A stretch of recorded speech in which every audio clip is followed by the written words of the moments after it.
Les mauvaises relations entre l'architecte et les différents corps de métier sont 100% la faute de l'architecte. Comment est-ce qu'on fait pour trouver son premier job? Qu'est-ce que vous allez apporter à l'agence? Il faut que ce soit très facile de comprendre ce que vous avez fait, qui vous êtes et quelles sont vos compétences. Dans une petite agence, vous aurez beaucoup plus de responsabilités et on est habité par l'art de faire des beaux bâtiments. Les promoteurs se sont tout de suite figés, ils ont vu le projet, ils pensaient que c'était fini. Vous savez où vous voulez aller. Même si vous ne le savez pas, hein. Ça fait maintenant près de 2 ans et demi que je travaille en agence d'architecture et j'en ai vu des choses. Alors dans ce nouvel épisode de Parlons d'architecture, je vais tout vous expliquer en détail. On verra comment trouver son premier emploi, comment se passent les entretiens en agence d'architecture, la différence entre le fait de travailler dans une petite agence et une grande agence, la différence entre un projet local, un projet de logement ou encore un projet international de type musée, comment se passe la relation avec les autres métiers, et si vous restez jusqu'à la fin, je vais vous expliquer quelle est la compétence selon moi la plus importante pour un architecte aujourd'hui. Alors si vous ne me connaissez pas, je suis Anas, je suis diplômé d'État en architecture depuis juillet 2023 et ça fait maintenant, comme je l'ai dit, 2 ans et demi que je travaille en agence d'architecture. J'ai eu l'occasion de faire énormément de stages dans plein d'agences différentes, que ce soit au Maroc chez Abdoulahlou Architecte ou en stage chantier chez la TGCC, en stage chez My Group Architecture. Aussi en France, j'ai travaillé chez Stéphane Nebo Architecte, MFA Architecte, Plagiaria Architecte et actuellement chez Jacob et McFarlane Architecture. Et si vous voulez, j'ai pu voir la différence entre des grosses agences, des agences de taille moyenne et des agences à taille beaucoup plus humaine. Et donc sans plus attendre, on va passer au sujet de cette vidéo. Et comme je vous l'ai dit, comment est-ce qu'on fait pour trouver son premier job? Parce que quand on sort d'école d'archi, on se dit que la tâche elle paraît extrêmement ardue, surtout si on n'a pas de relation, si on n'a pas de connexion, si on ne connaît personne. Alors comment on fait pour trouver son premier emploi? Déjà, le truc le plus important, c'est d'avoir le plus d'expérience possible. Alors, je sais que c'est contradictoire dit comme ça, mais pendant vos études, et si vous êtes toujours étudiant, assurez-vous de faire le maximum de stages possible.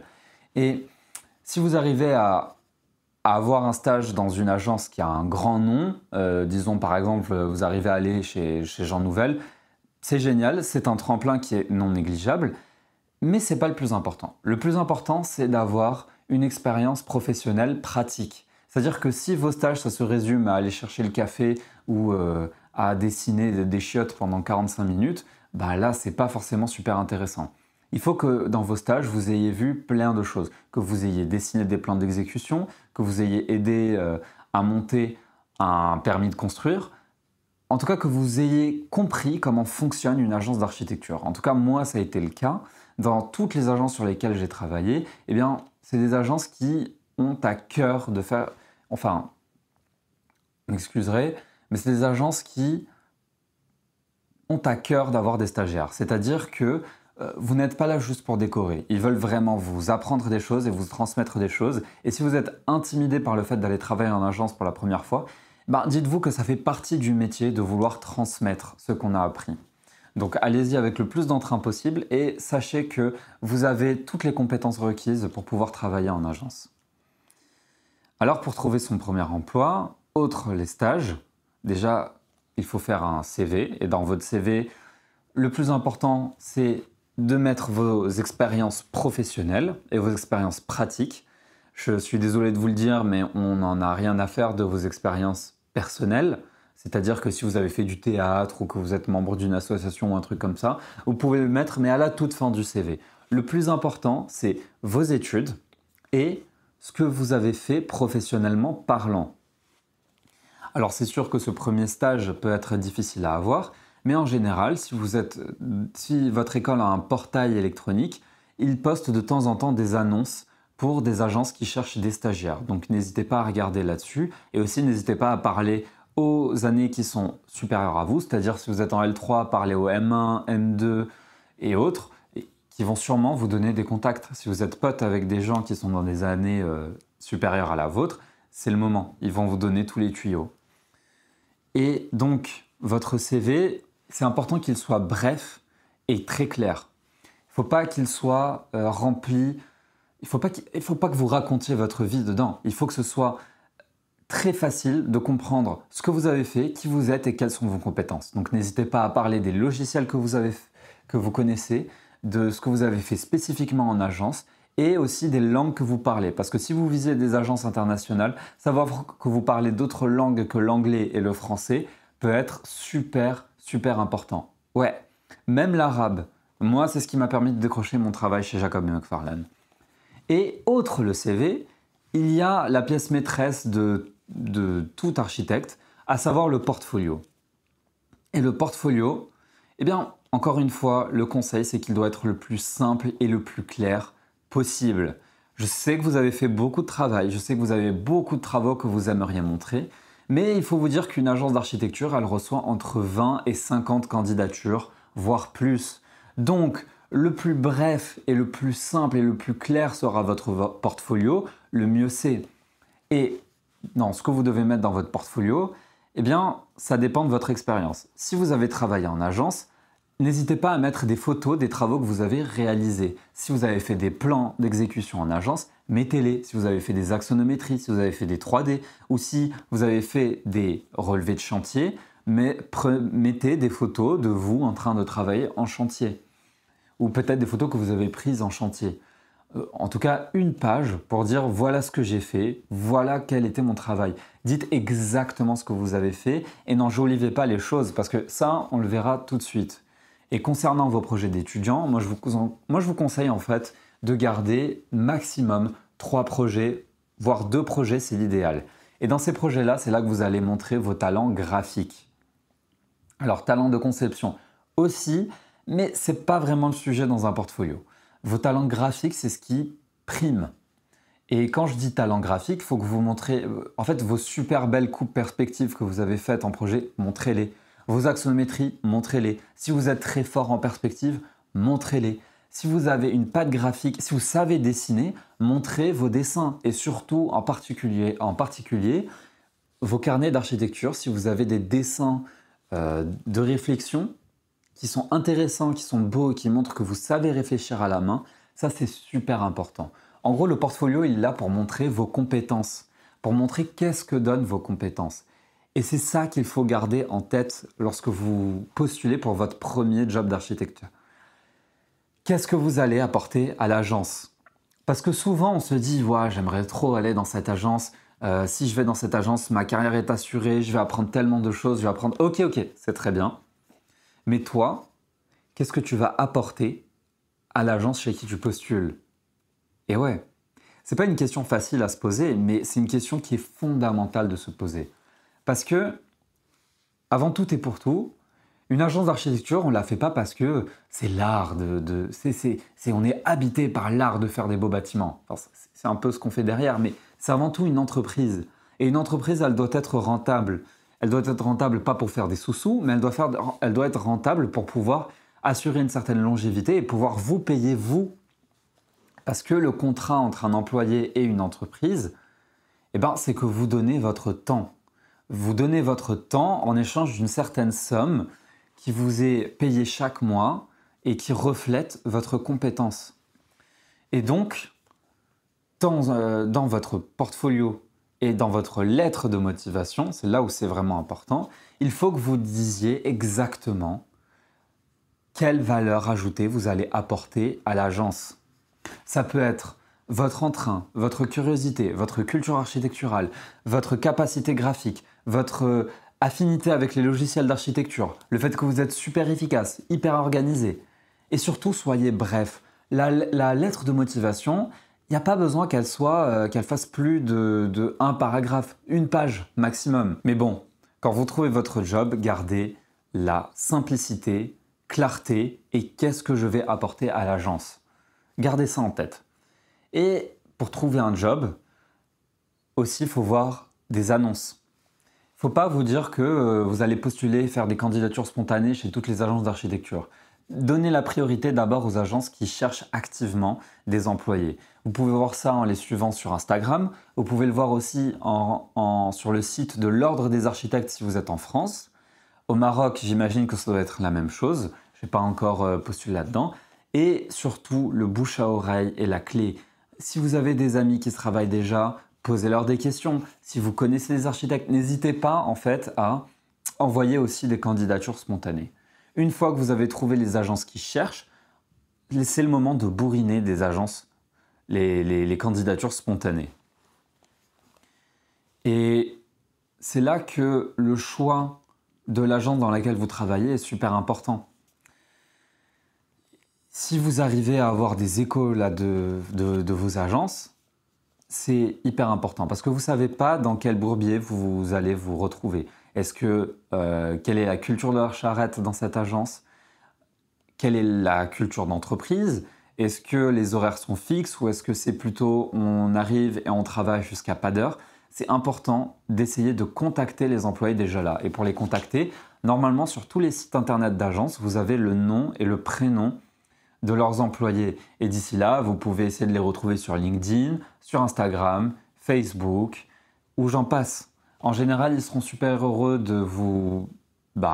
et même moi, quand vous m'envoyez, pour ceux qui ont déjà essayé, vous m'avez envoyé des messages sur Instagram et j'essaie de vous répondre du mieux que je peux. Donc n'hésitez pas à envoyer des messages de nulle part, tout en étant bref, en respectant le temps des autres et en étant cordial. Ça, c'est super important, le respect du temps de l'autre. Et donc, une fois que vous avez envoyé ces candidatures, eh bien, vous avez ce qu'on appelle l'entretien. Et l'entretien, si vous avez déjà un entretien, eh bien, c'est le moment, on va dire que vous avez 60% de votre candidature qui est dans la poche. Les 40% restants se décident dans l'entretien.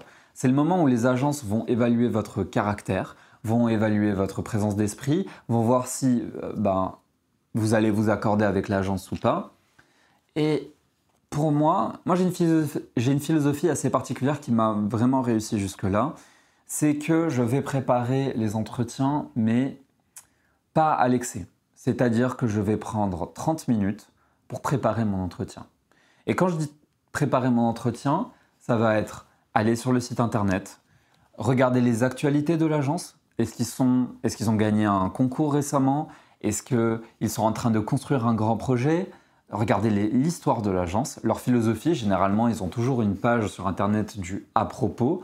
Et là, c'est le moment où vous allez déceler des mots-clés. C'est super important parce qu'ils vont vous permettre de comprendre ce qu'essaye de faire l'agence. Une fois les mots-clés pris, je vous conseille aussi de choisir 2 à 3 projets de l'agence qui vous inspirent réellement. Et là, essayez pas d'être super intellectuel et d'inventer des mots et des phrases et des axes d'analyse. N'essayez pas de jeter de la poudre de perlimpinpin. Soyez véritablement honnête. Soyez honnête sur vos objectifs. Soyez honnête sur la motivation que vous mettrez. Soyez honnête sur vos expériences passées. N'hésitez pas à avoir un regard critique sur ces dernières. En général, ils vont voir que vous avez travaillé sur un stage et ils vont vous dire « Ah, c'est intéressant, tu as travaillé chez un tel architecte. Dis-moi, c'était comment? Qu'est-ce que tu en as pensé ?»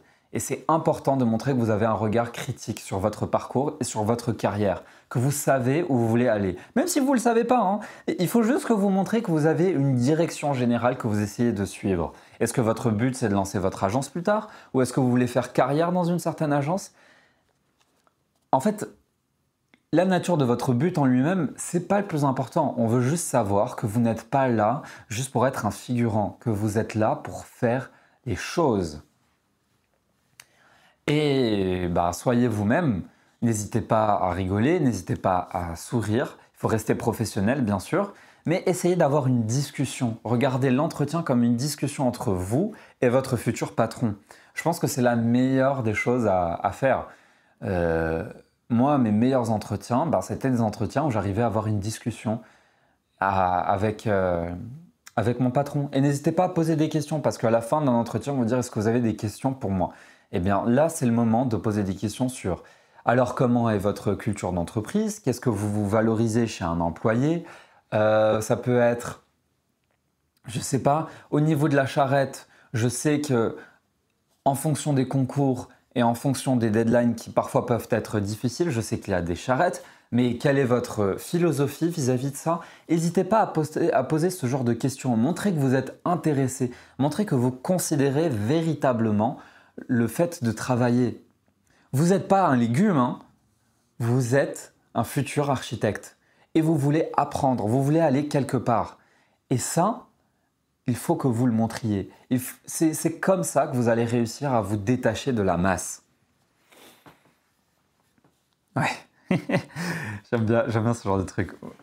Alors, une fois que vous êtes en agence d'architecture, eh bien, vous vous demandez sûrement, bah, c'est quoi la différence entre une petite agence, c'est-à-dire 3 à 5 employés, voire moins, une agence de taille moyenne, c'est-à-dire que là, on est plus au niveau de 10 à 12 employés, et une grande agence, c'est quand on est à plus de 20 employés.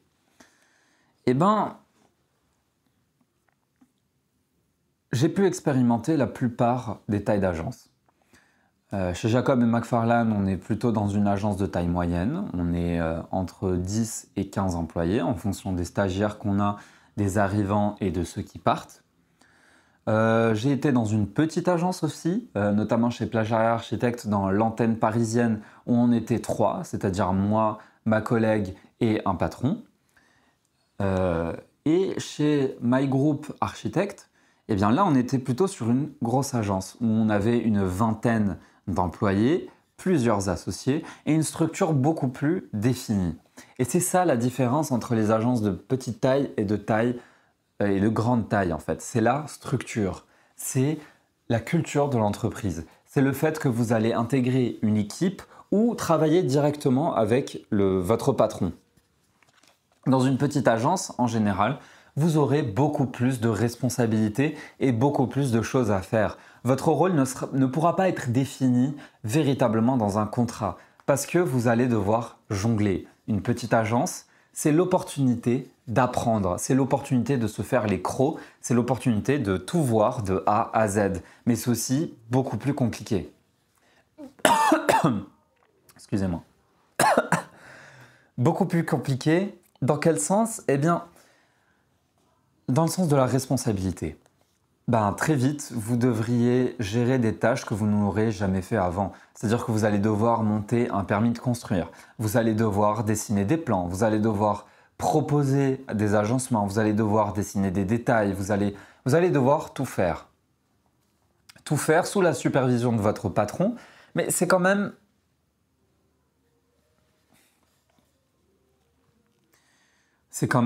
beaucoup. Quand j'étais chez Plage Arrière, eh bien, ce qui se passait, c'est que notre patron, Ludovic, et je te dis bonjour si jamais tu regardes cette vidéo, eh bien, il nous donnait une liste de tâches à faire. Et cette liste de tâches, ça allait de la modélisation 3D à la recherche volumétrique, des maquettes, aussi la réalisation de plans, monter une présentation PowerPoint qu'on fera à la maîtrise d'ouvrage. C'est tout ce genre de choses, vous allez vous mettre vos mains dans le cambouis. Et c'est là que vous allez le plus apprendre. Et si vous avez un bon patron, eh bien il va s'asseoir avec vous et vous expliquer les tenants et aboutissants du métier. Parce qu'il se dit, lui, il ou elle, en fait, lorsqu'il vous engage, il sait que pendant les 6 premiers mois, vous ne serez pas tout à fait rentable. Et il sera là pour vous apprendre les grandes lignes, vous donner des conseils. Alors n'hésitez pas à le solliciter et n'hésitez pas à poser le plus de questions possible.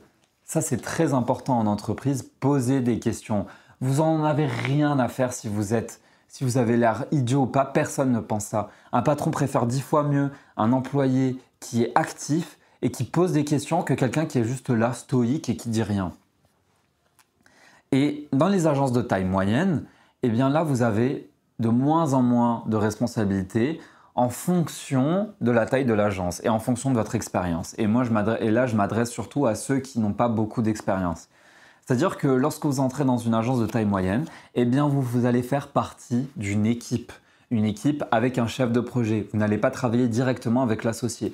L'associé, il a plus un rôle de chef d'orchestre à l'intérieur d'une agence de taille moyenne. C'est-à-dire qu'il sera sur tous les projets en même temps, qu'il va donner les lignes générales et c'est au chef de projet et ses équipes dont vous ferez partie de concrétiser la vision. C'est-à-dire que vous allez développer le projet à partir d'une idée initiale. Et l'associé sera là pour vous guider, pour vous dire « Ok, cette direction m'intéresse et cette direction ne m'intéresse pas. »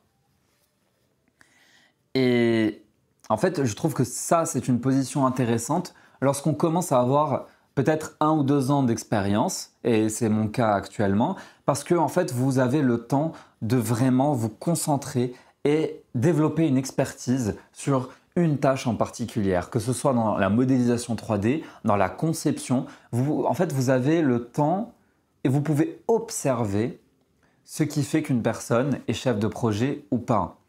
Dans mon agence, en fait, lorsque je travaille sur un concours avec un chef de projet, eh bien, je peux me rendre compte de l'expertise nécessaire pour pouvoir assumer ce rôle, c'est-à-dire la connaissance des normes, le fait de pouvoir dessiner un escalier en 2 secondes. Alors ça paraît pas beaucoup, mais c'est énorme de savoir ça. Et surtout le fait de pouvoir dessiner un plan de manière extrêmement rapide et surtout un plan viable qui comprend les normes dès le début.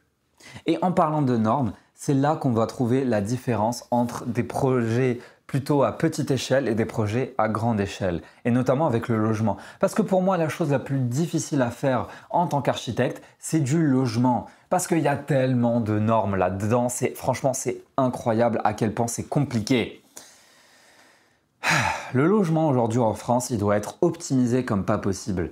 En fait, la difficulté, c'est de devoir jongler entre des normes qui dictent la hauteur de vos fenêtres, la taille de vos fenêtres, aussi le budget, la distance entre vos escaliers et les portes des appartements, s'il y a des escaliers coupe-feu ou pas, les normes incendie, les normes PMR, personnes à mobilité réduite. Tout ça, c'est extrêmement complexe et c'est la mission de l'architecte de devoir produire un logement qui fonctionne. Et honnêtement, c'est ça, je trouve, la grande difficulté par rapport à tous les autres projets. Quand on travaille sur un concours, je ne sais pas, pour une médiathèque, pour une bibliothèque, pour un musée, eh bien là, on a beaucoup plus de liberté architecturale. Là, on peut beaucoup plus être expérimental dans notre manière de concevoir. C'est pour ça que vous voyez des musées qui sont construits avec des formes totalement incroyables, totalement libres. Alors que des logements, c'est pour ça que les logements sont assez moches aujourd'hui, c'est parce que les architectes sont enfermés dans des contraintes pas possibles de normes, de budget et aussi de maîtres d'ouvrage qui ne sont là que pour optimiser un maximum leur logement.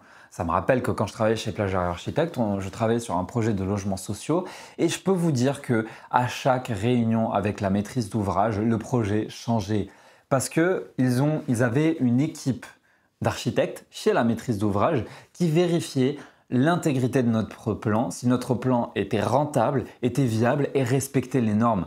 C'est-à-dire qu'on arrivait, on leur envoyait leur plan et on avait quelqu'un qui venait, qui dessinait par-dessus, qui nous disait « Tu peux réduire de 2 mètres ton couloir. Ah, ce couloir-là, franchement, regarde si tu peux pas, je sais pas, le rendre plus droit, avoir moins de choses. Ah là, t'es sûr que ce logement, il marche? J'aurais aimé qu'il soit double orienté, pas mono orienté. » Et ça, c'est extrêmement compliqué.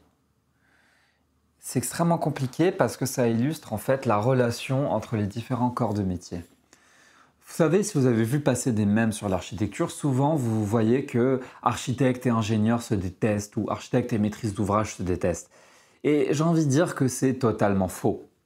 Alors, effectivement, ce n'est pas la meilleure des relations possibles, mais ça dépend à 400% des individus.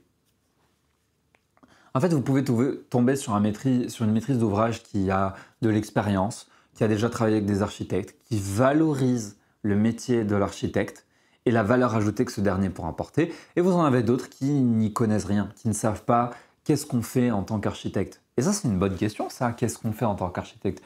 Petite parenthèse, et ça peut être un choc pour vous, mais on a un métier qui est extrêmement sédentaire. Aujourd'hui, le métier d'architecte, c'est tu arrives en agence, tu te mets derrière ton ordinateur et tu dessines et modélises des plans. La conception, elle peut être très rapide. Et en fait, au fur et à mesure de votre expérience, du fait que vous gagnez d'expérience, elle sera de plus en plus rapide et de plus en plus efficace. Ce qui fait que la majorité du temps, vous êtes là à refaire un projet. Un projet d'architecture n'est jamais fini. Il est juste abandonné. Et j'adore cette phrase. Et en fait, il y a différentes phases dans un projet d'architecture qu'on peut résumer grossièrement à la phase d'esquisse, la phase d'esquisse, la PS, la PD, la phase pro et la phase d'exécution, qui est la phase où on va construire et suivre le chantier. Et être architecte, en tout cas en région parisienne, Eh bien, déjà, vous n'allez pas faire énormément de chantiers, surtout si vous n'êtes pas dans une agence qui fait de la rénovation, parce que vos chantiers sont gérés par des entreprises extérieures et c'est triste. Moi, j'avoue que ça me perturbe grandement et j'aimerais faire beaucoup plus de chantiers que ça. Où en étais-je? C'est une très bonne question. Où en étais-je?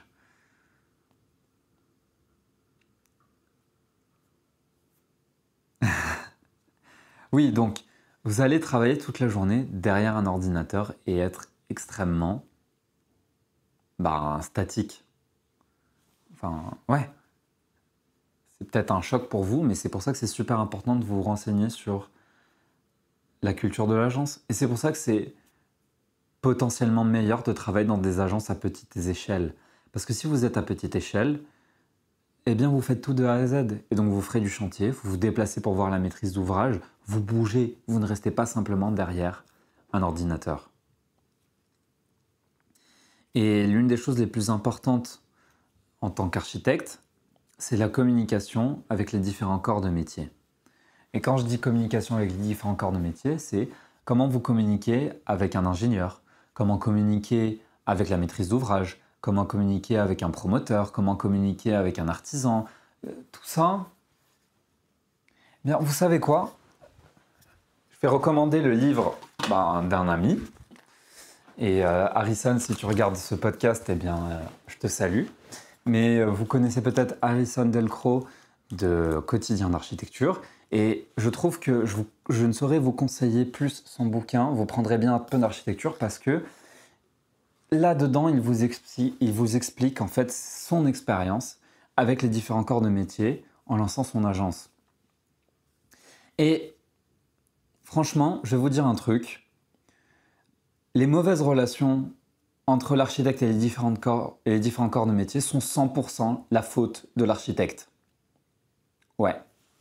Vous n'allez pas être d'accord avec ça, et si vous n'êtes pas d'accord, je vous invite à m'expliquer votre point de vue en commentaire parce que je serais très intéressé de l'entendre. Et pourquoi je dis ça?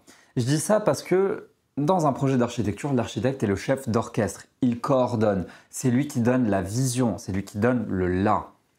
Et en fait, c'est là qu'on va parler de la compétence la plus importante d'un architecte. Un architecte se doit de maîtriser la communication. Et la communication, il faut savoir être clair. Parce que les gens ne vont pas comprendre votre vision. Comment est-ce qu'ils le pourraient? Ils ne vivent pas dans votre tête. En agence, on se rend compte en fait qu'on travaille avec des gens qui ne comprennent pas vraiment ce qu'est l'architecture. Et je dis pas ça de manière pédantique, je dis ça juste pour que vous compreniez que vous ne parlez plus à des architectes comme vous le faisiez en école d'architecture. Les gens à qui vous allez parler, à part les ingénieurs, ne comprennent pas vraiment ce qu'est un plan de détail, une coupe, une élévation ou une axonométrie. Il faut trouver des moyens de pouvoir communiquer clairement votre vision. Et ça me rappelle une anecdote qui montre vraiment ça chez MFR Architecte. Entre deux réunions qui se sont drastiquement passées, qui sont passées de manière drastiquement différente. La première, on n'est venu qu'avec des images 3D, tout droit sorties de SketchUp. Eh bien, je peux vous dire que la réunion a été une catastrophe. Les promoteurs se sont tout de suite figés, ils ont vu le projet, ils pensaient que c'était fini, et c'était en mode mais qu'est-ce que c'est que ce truc? Pourquoi on a un gros volume blanc comme ça, avec des arbres, c'est moche, qu'est-ce que vous nous faites? C'est pas possible. Et on a perdu tellement de temps à essayer de leur expliquer que non, c'était juste une maquette de volumétrie, que c'était pas final. Bref, une erreur de communication. Et qu'est-ce qu'on a fait à la prochaine réunion pour essayer de résoudre ça? Eh bien, c'est très simple, on a fait des maquettes. Et des maquettes de volume. Et là, d'un coup, la réaction des promoteurs a été totalement différente. C'est-à-dire que on les a vus sourire. On les a vus rentrer dans la discussion avec nous. On les a vus essayer de manipuler la maquette. Et rien que ça, c'est une force. Parce qu'en fait, on est passé d'une relation d'opposition, de « Oh, mais qu'est-ce qu'il va encore me faire cet archi-là, je comprends rien à son truc », à « Ah, purée, là, ça c'est pas mal. Ah, ça, oh, qu'est-ce que je peux faire là? Ça a l'air pas mal du tout. » Et on engage la discussion. Et ça, c'est super important, engager la discussion. On n'est pas dans la confrontation. Ça sert à rien de dire « Oh, purée, l'ingénieur, il me casse Enfin, il est tellement énervant, il fait pas ce que je lui demande. Oh, c'est pas ça. Le meilleur moyen, c'est d'engager la discussion avec les autres, de leur demander leur avis, de les faire participer dans la conception. Parce que l'architecture n'est pas un sport de combat, c'est un sport collectif. Que vous le vouliez ou non, le projet sur lequel vous travaillez, ce n'est pas votre projet, c'est le projet de votre client. C'est aussi le projet de l'ingénieur, le projet du maçon, le projet des artisans. Vous êtes là pour coordonner et concrétiser cette vision-là. Et c'est l'une des plus grandes leçons que j'ai appris du livre d'Harrison de chez Quotidien d'Architecture. D'ailleurs que je vous le conseille, vous prendrez bien un peu d'architecture, le lien sera dans la description. Et je ne vous fais pas de lien affilié parce que je considère que ça ne sert pas à grand chose de faire ça. Et il expliquait très clairement, et il y a un passage dans son livre que j'aime beaucoup, où il y avait un problème avec un architecte des bâtiments de France qui ne lui avait pas validé un de ses projets. Et au lieu de l'appeler tout énervé, de lui dire « Mais qu'est-ce que c'est que ça c'est pas bien » et tout ça, il l'a appelé au téléphone, il lui a dit « Bonjour mon cher monsieur, je comprends que... en fait, je voudrais comprendre pourquoi vous avez bloqué mon projet. Qu'est-ce qui dérangeait là-dedans ?» Et en fait, l'architecte des bâtiments de France, il lui a dit « Ah écoute, je l'ai bloqué parce qu'on n'a pas le droit de faire ça. » Enfin, je ne me rappelle plus ce que c'était exactement, je pense que c'était au sujet d'une terrasse. On n'a pas le droit de faire une terrasse qui donne vue directement sur l'église. Et là, en fait, du tac au tac, Harrison lui a dit « Ah tiens, ok, si on n'a pas le droit de faire ça. » Et il a proposé quelque chose d'autre. Il a essayé de trouver un compromis. Et ça, c'est super important, le compromis. Le compromis, c'est le nerf de guerre de votre métier d'architecte. C'est le nerf de guerre de la pratique en agence. Et je vais peut-être finir sur ça, parce que aussi, dans la communication, c'est aussi la communication à l'intérieur de l'agence. Vous devez être capable d'expliquer ce que vous êtes en train de faire à vos patrons très très vite. C'est-à-dire quand ils viennent vous voir et dire « Ok, qu'est-ce que tu as fait ce matin, qu'est-ce que tu as fait là ?» Vous devez être capable de dire « Ok, très bien, j'ai modélisé ci, j'ai fini ça, j'ai appelé telle personne, voilà ce que j'ai fait et voilà ce que je vais faire. » Mais c'est aussi super important parce que si vous n'êtes pas satisfait du travail que vous faites en ce moment, c'est-à-dire que vous vouliez peut-être faire du chantier, eh bien c'est important de le communiquer à votre chef de projet et à votre patron. C'est aussi important de demander des entretiens avec eux, de leur dire « Ok, écoutez, voilà comment je me sens, j'ai l'impression que je fais du bon travail, mais que je pourrais m'améliorer là, là et là. » Soyez très critique sur votre parcours et montrez que vous voulez vous améliorer. Et surtout, imposez-vous. Donnez des idées, soyez force de proposition. Franchement, ne restez pas là à vous dire « Ah non, je ne peux pas donner d'idées parce que j'ai pas tant d'expérience que ça. » Justement, c'est le fait que vous n'ayez pas beaucoup d'expérience qui fait que vos idées sont importantes et intéressantes. Parce que vous allez explorer une voie auquel on ne pourra peut-être pas forcément penser. Vous allez peut-être aussi nous aider en donnant des idées qui peuvent être nulles, on pourra éliminer les autres possibilités et donner plus de clarté à l'idée qu'on explore actuellement. Moi, je fais ça tout le temps. Chez Jacob et McFarlane, sachant que les deux associés, Dominique Jacob et Brendan McFarlane, sont une grande force de proposition et ont leur patte architecturale à eux, la plupart des idées que je propose ne sont pas prises en compte. Et c'est une bonne chose, parce que je donne et je donne et je donne et je donne des idées. Et à force de donner des idées, forcément, sur 50 idées, il y en a peut-être 3 ou 4 qui prennent, 3 ou 4 qui sont considérées, 3 ou 4 qui sont intégrées dans le projet. Le reste, ça permet de donner à mes patrons beaucoup plus de clarté. Ils savent où ils vont, ils savent que leur idée est la bonne pour eux et ils savent où ils veulent aller. Donc si vous devez retenir une seule chose de ce podcast, c'est celle-ci. Soyez clair, respectez le temps des autres, montrez que vous savez où vous allez, montrez la valeur que vous apportez à l'entreprise et sachez communiquer. Qu'est-ce qui est important ? Qu'est-ce que les gens doivent comprendre ? Qu'est-ce que je veux qu'ils retiennent de cet échange-là ? J'espère que vous aurez appris quelque chose. À la prochaine pour un autre épisode de Parlons d'architecture.